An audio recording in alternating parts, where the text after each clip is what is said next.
வல்ல தாயே எங்கும் நிறைந்தாயே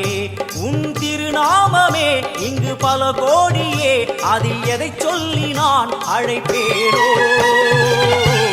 எல்லாம்